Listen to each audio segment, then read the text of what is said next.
Okay, besties, brace yourselves because Matt and Abby just announced baby number 3. And instead of the internet sending them balloons and confetti, everyone is dragging out the old dusty receipts like they've been waiting for this sequel. The way Chaos refuses to leave this couple alone? Be so serious. And if you think this is just about names, nope. This is about years of drama, messy clapbacks, comment section wars, and Matt being, well, Matt, in capital letters. Like the man could trip over his own ego and still blame Abby for not cushioning the floor. And tell me why that visual feels way too accurate. Here's the setup. Matt and Abby, the so-called wholesome podcast parents, hop online to tell the world, yep, baby number 3 is on the way. Cute moment, right? Except they did not even reveal the gender. Instead, the entire focus was on names. Which name if it's a girl, which name if it's a boy? Sounds innocent enough, but the internet, oh loves, the internet does not have amnesia.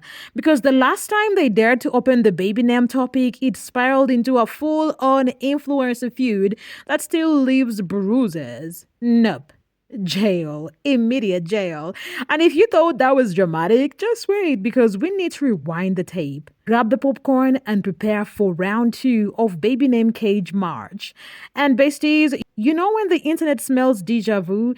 It goes full Sherlock Holmes with a side of stand-up comedy. Let's rewind to 2023. Matt and Abby were pregnant with their second child, sitting on their unplanned podcast and casually dropping hot takes about names.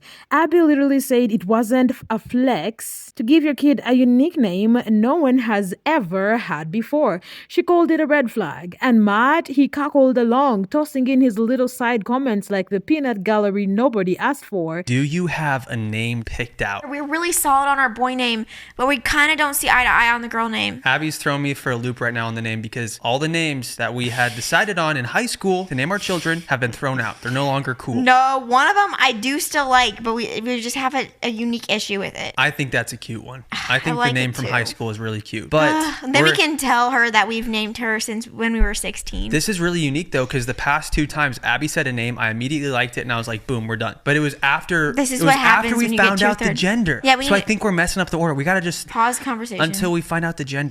Besties, he was basically heckling from the front row of his own podcast. Cue their audience going full FBI mode because once Matt and Abby cracked that door open, their fans sprinted through it like it was Black Friday at Target. The biggest targets, Connor and Liana, who had just named their son Cozy.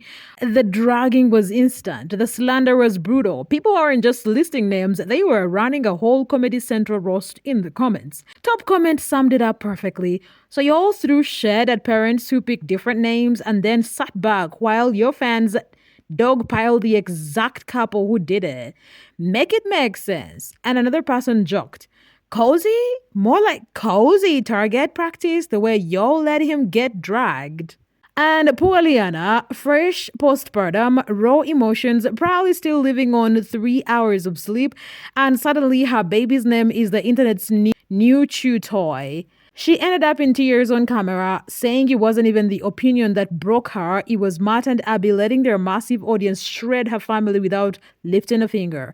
She was basically like, you have millions of followers and you watched us drown while sipping iced coffee. One fan even wrote, she's crying and y'all are acting like you're at SeaWorld watching the splash zone. Matt and Abby, silent. Not a defense, not a deleted comment, nothing but crickets chirping in surround sound. Honestly, at that point, even the crickets were like, this ain't my business. Fast forward to now. Connor and Liana welcomed their daughter, Sandals. And when they talked about her name, the cozy drama came up again because apparently trauma had no expiration date. Connor basically said, we did not care if people hated cozy. We cared that Matt and Abby let their comment section rip us to shreds. And Liana, she said she remembered them laughing, not with, but at. Yikes. Imagine holding a newborn and still replaying that cackle in your head. Connor even dragged them harder, pointing out that Matt and Abby do delete comments, just not theirs. He gave receipts. When it came to the LeBron family, they wiped mean comments clean faster than you can say Family Channel brand deal. But for Cozy, they left every single one up like it was fan art. Someone joked. At this point, the comments were basically a museum exhibit curated by Matt and Abby. Hold on, besties, because the next part is just plain disrespectful. Connor said the message was clear. If you're in Matt and Abby's inner circle, you get protection. If you're not, pack your Florities because you're drowning solo. And the fans, they were like, Matt and Abby really built an arc and left Connor and Liana off the passenger list. That's not water under the bridge. That is gasoline on a fire. Everything was very sensitive, and it's so weird that it just, over time, like, nothing like that gets to me anymore. People still get it wrong and twisted though. You were never crying and we were never upset at the fact that people didn't like the name. We could not care less from day one whether people liked the name or not. The problem we had was there was a little bloody forum building in another two creators' comment section where we were just getting abused and being called terrible things, and they were doing nothing about it even though they just had a child themselves. They were also sat there laughing. Well, yeah, they were pretty much talking. Yeah, anyway, we're not delving into that, but we weren't upset that people didn't like the name. We don't care. No, we never cared. It was just more so that these two particular creators had obviously shared a pregnancy journey with me. I enjoyed watching them. Felt like I'd gone on this whole journey with someone, and then obviously to see that under there, it was horrible. And they weren't even deleting them, even though they were actively deleting other comments that were upsetting other creators. Because I remember Abby Herbert being in the comments like, "I love all baby names." Yeah, like basically saying, "What are you guys talking about? You shouldn't. Why are you even bringing this attention?"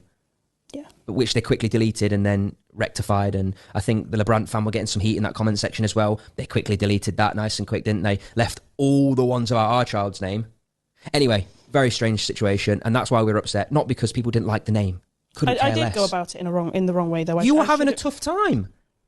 You didn't expect to scroll onto a video and see a comment section full of hatred. And you can still hear the rage in their voices like it just happened yesterday, because honestly, it might as well have. So now Matt and Abby are back talking baby names on their podcast, and instead of congrats, their comment section is basically Judge Judy meets a roast session. Besties, the applause never even started. People came in swinging with side eyes. Fans are like, okay, but why didn't you defend Connor and Liana? And honestly, valid. Because once you leave someone out to cry, people don't forget, and they will happily drag you every time you so much as whisper the word baby. This whole new baby name convo has turned into a rerun of the old Only Messiah. Like Netflix dropped a chaotic reboot nobody asked for. People don't even care about the gender reveal. They just want to know if Matt and Abby will ever clean up the fallout from round one. Spoiler, they haven't. And knowing Matt, he would probably find a way to make even the apology about himself. Like turning "I'm sorry" into "but what about my birthday balloons?" And listen, the name drama is one thing, but Matt keeps giving people more reasons to side eye, like he's literally auditioning for the role of biggest Ike of the year. Remember when Abby gave birth to their last baby? Instead of holding her hand and saying, "You did amazing," he hit us with, "The newborn almost broke our marriage." Sir, your wife just ran a marathon with no training and crossed the finish line carrying your child. And your thought is, poor me? Nope. Jail, immediate jail, permanent Ike. Then came the Father's Day versus birthday meltdown. Abby, pregnant, exhausted, proudly running on saltine crackers and 3 hours of sleep, decided to celebrate both events together because they fell on the same weekend. Logical, efficient, thoughtful, but Matt, he pouted like a kid who dropped his ice cream cone in the sand. He claimed Abby failed him because he did not get two separate parties. He even threatened to boycott Father's Day until 3 months later, like a toddler planning a hunger strike. Besties, he acted like missing his birthday candles was a national emergency on par with a power outage. Holy frick! Oh my gosh! Oh my! Are these cake pops? This is like way too over the top. This is so This is the best Father's Day ever! It says best dad ever. Why is that funny to you? You know why it's funny. You are the best dad ever. Funny. You think I'm the best dad ever? Yeah, wait, why is it funny? Well, I've said the thing about not celebrating Father's Day. I don't know if you're trolling me right now. I don't know what's going on. Comment section dragged him mercilessly. Matt's out here acting like Abby forgot show and tell while she was literally carrying his third child. Another said the way he wants special treatment so bad, he might as well swaddle himself next to the baby and demand a pacifier. The bar, not just underground, it is building a subway system to the art score. And I don't think we forgot about CruiseGate because this scandal lives rent-free in people's minds. Matt and Abby, already juggling 2 toddlers, decided they deserved alone time on a family cruise. Did they call grandma? Book a sitter?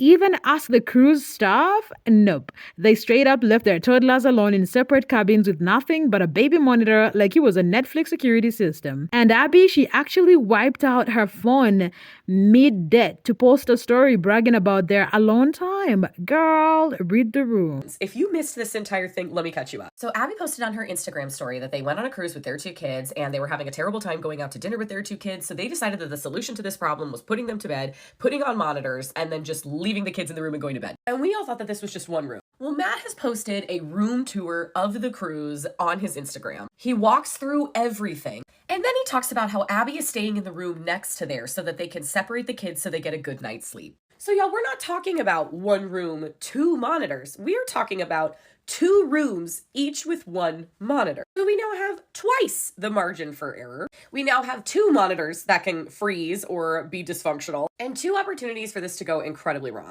I'm like actually speechless. When I found out about this, I was like, are you guys so for real? And then now finding out that they did this so carelessly with 2 different rooms, what on earth? They're literally FaceTiming monitors on a cruise ship. And posting about it like it's a hack. Like, this is absolutely the craziest shit I have.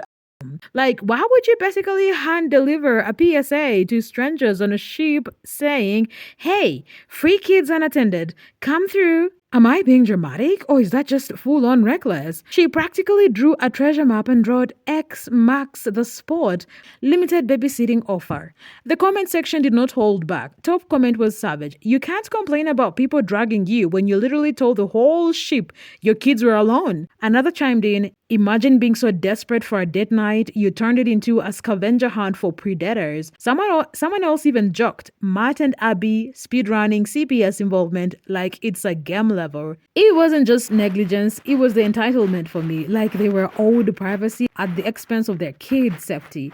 Besties, I blinked once and chaos did not just moonwalk into the chart. It set off fireworks, grabbed the mic, and started breakdancing on the cruise deck. With baby number 3, people have questions, and not the cute boy or girl kind. If baby number 2 almost broke their marriage, why spin the block for round 3? If Matt threw a tantrum over Father's Day, what happens if this baby is born anywhere near his birthday?